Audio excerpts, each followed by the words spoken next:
Nevan. I'm president of this chapter for CSUMB, and I'm a psychology major, humanities and music communications minor. And then my name's Michelle Cohn. I use she, her pronouns. I'm the vice president here at CSUMB, and I'm an environmental studies major with a minor in environmental health policy. All right, so today we're just going to be speaking about a guest speaker program. This is just an effort to do a lot for our students, and as all of you have mentioned in the chat here, um, it takes a lot to be a well-rounded scholar. You know, it's just a matter of opinion and a matter of what you believe in. And so these presentations here are just meant to provide that being a well-rounded scholar. When we were, let's see here. Yeah, and some of these programs here that we're going to be talking about, they range anything from personal growth and counseling. They go from just career, undergraduate research. There's so much out there to offer, and we'll be getting into that here. Yes. When we were first making this presentation here, we were just going to talk about what we want to do on campus. But throughout this time, it's been mentioned that community and connectivity and everything over social media especially has been so important during this time of challenge. And so we want to cordially invite everyone to all of our presentations. This is just a part of our collaboration with everyone. Not just to even steal or borrow, but to share. This is a big part of what we're trying to do. And the point of these programs are to expand the knowledge of people who are already academics. A big part about being an academic is being able to expand what you know upon anything. And in this case, we're trying to expand knowledge and bolster attention to community building. We want to be able to not only share our program with you, but share it with our members and find a way to expand our knowledge as a whole group. Yes. So as of right now, our member engagement differs from one another. Perhaps you're completely in person. We'll make an educated guess that you know the ins and outs of presenting in person and you're comfortable doing this. So we just want to ensure and offer you the advice to maintain proper COVID safety guidelines. So practice social distancing, have a room cap for all your presentations, and definitely wear a mask. Or maybe you're like us here at CSUMB and you're completely online. While there's no doubt that this transition to an online format has been difficult, we're really looking for some silver linings. So if you're in an online format, you can get presenters from out of campus, county, or even state. And subsequently, as we said, we hope to share our guest speaker presentations with you all, or we can record our Zoom meetings asynchronously and send it to you if that is better for you. On top of this, Zoom meetings make it really easy to adapt to our general meeting schedule. So we recently got some feedback and we have an out-of-state member, and they suggested that we keep their schedule and time change in the back burner of our mind when scheduling future meetings. So just keep in touch with your members, stay flexible. And once again, collaboration is key. And a big shout out to Northwestern's chapter of ALD for really amazingly defining our $100 word for the weekend, which is collaboration. So lastly, some of you are in a hybrid format, and think of this as like a cross-pollination between in-person and online formatting. Once again, collaborate with your general members and see what they're comfortable learning in. It's important that you keep everyone comfortable during this time. So pick and choose between the best aspects of online and in-person formatting if you're in a hybrid format. All right.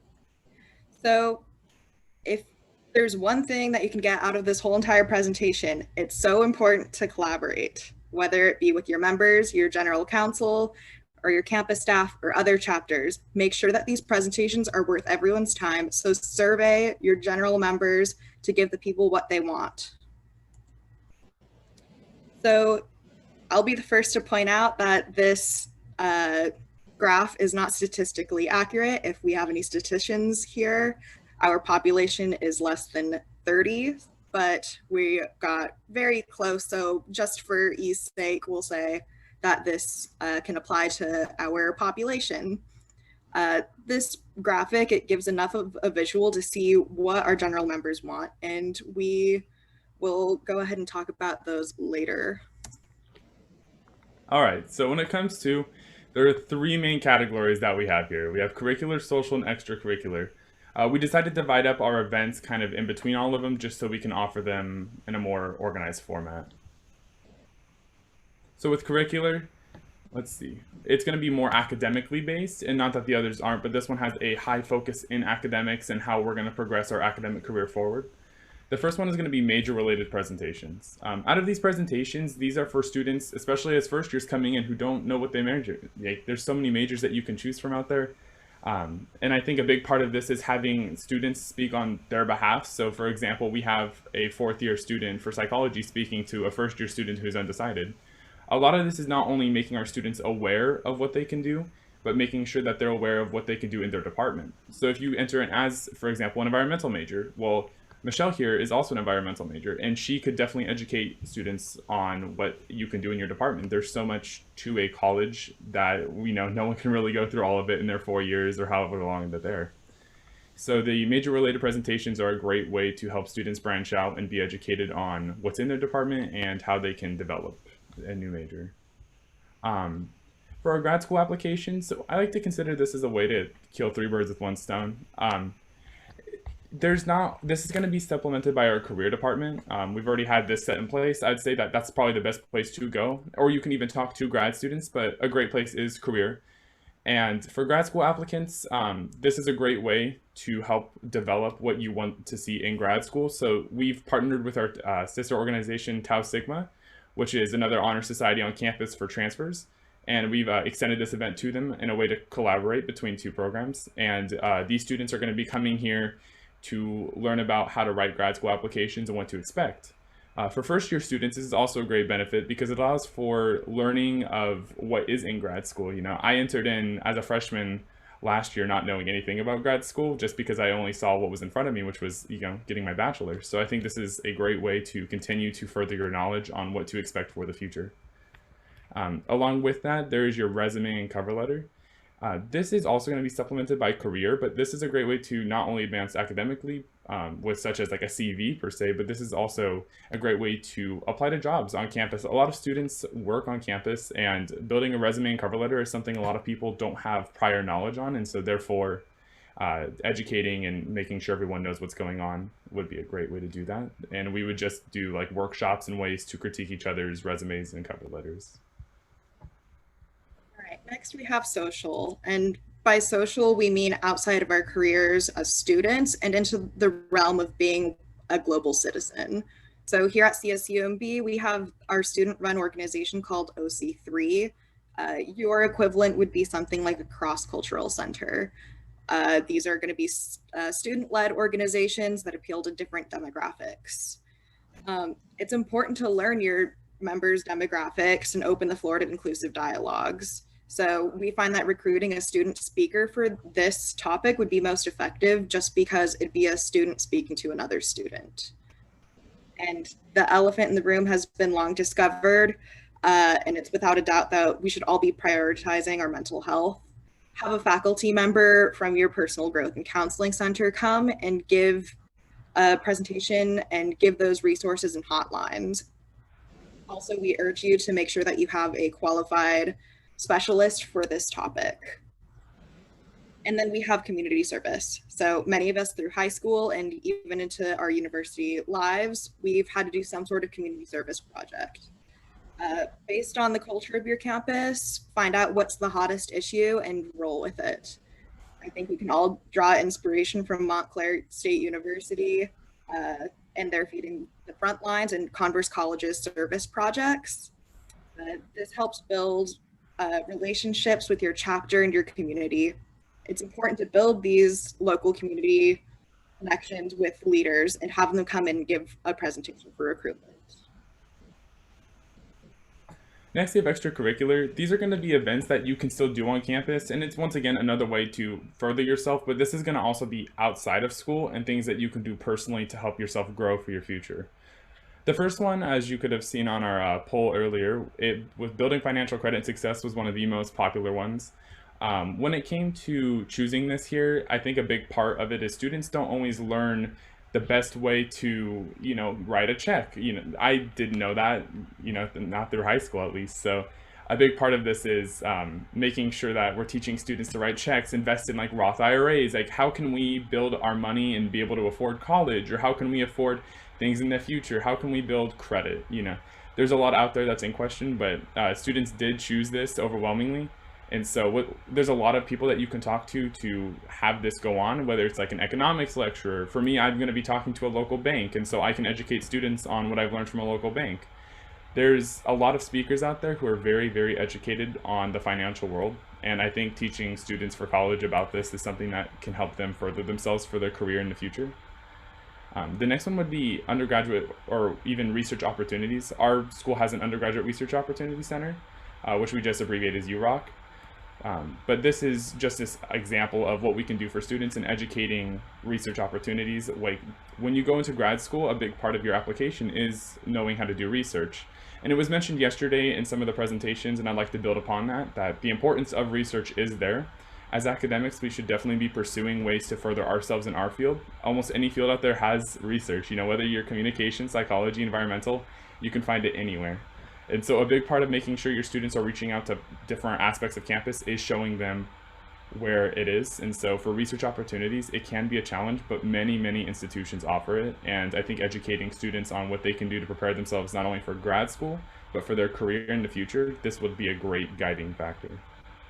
In this one right here for scholarships and where to look, the speaker is super versatile on what we can have. We would definitely encourage having a student speaker. I think coming from one student to another, it'd be a lot more meaningful, because scholarships and where to look is something that we as students do as like a part-time job sometimes. A lot of us are looking for new ways to benefit off of like anything from grants to any local scholarships, and making sure that we're helping our peers here is a great way to do it, and building community between your ALD program or even between other ALD programs across the nation would be a great way to help educate where we can find scholarships that apply to us, because everyone has a scholarship out there for them. It's a matter of working with other people to find out where that is, because it's very hard to do that kind of stuff on your own. Yeah. So to reiterate, survey your members and give them a voice in this. You're all the council, but we're here to serve them. So reach out to faculty and create connections with your community and find out who would be best for your special guest speakers. And remember to be flexible, especially in this time. Cooperate with your guest speaker schedules as well as your members, because after all, we as the council are the hosts of this program. And one last time, let's collaborate. So you're more than welcome to steal and borrow these topics that we've mentioned, but here at CSUMB, in our chapter, we want to invite your chapter to sit in on one of our guest speaker program presentations. However, whether it be us or with a chapter that's geographically closer to you, we're just hoping that we've opened up the floor to make new connections. And please, if you're interested in bringing your chapter to any of our presentations, then go ahead and scan that QR code up above to fill out a Google form we've made. It's just going to ask for your chapter's emails, and it's going to ask you for which presentations you'd be interested in. Subsequently, we also acknowledge that this is a national conference and we're in California, and we're 3 hours behind the rest of many of you on the East Coast. So there is a time difference. So we are more than willing, with the permission of our guest speakers, to record any of these presentations and share it with your chapter if you think it would be beneficial for your members. And as you guys are doing that, something to consider too is that we're just here to make sure that we're benefiting everyone else, just not in our program alone. I think a big part of building community is reaching out across what we can do. And a lot of it is that a lot of these resources that we're talking about not only are found on your campus, but they're found within ALD, whether it's, you know, your LEAD certified program and pursuing leadership and making sure you further yourself. Or as mentioned in the chat, I believe, by Trish, we have a lot of scholarships that we offer. And along with that, ALD is a great resource, and just being here alone sets you ahead of the game. And so I think this is just another way to further yourself as an academic. Yes, definitely use this as a crutch. And lastly, the easiest way for us to all stay connected on these presentation dates is to use Remind. So this is an SMS text messaging system, and unlike our opener, this one will for sure work. So if you either download the Remind 101 app, or you can just text to 81010, text ALD Scholar to that, and I'll send you event notifications. In the survey, you'll find a question asking how often you'd like to receive these texts to ensure that I'm not spamming you with anything. And yes, so here you can find our contact information, and I promise that we're not just plugging ourselves. We also are really gracious to have our social media coordinator here with us. So Kristen, if you would go ahead and drop our official ALD chapter's Instagram handle. And we'd also like if the rest of you could also drop your official ALD chapter Instagram handles. We'll follow for a follow. Let's all support each other. We just want to help proctor some interconnectivity. So at that, if you have some questions, we'll give you the best version of our answers. So great job. Did I point out, have I said to everyone here that this is our newest chapter? Like they were just formed less than a year ago. So that was amazing information and amazing work you've all done in such a short time for such a new chapter. So fantastic. Thank you so much.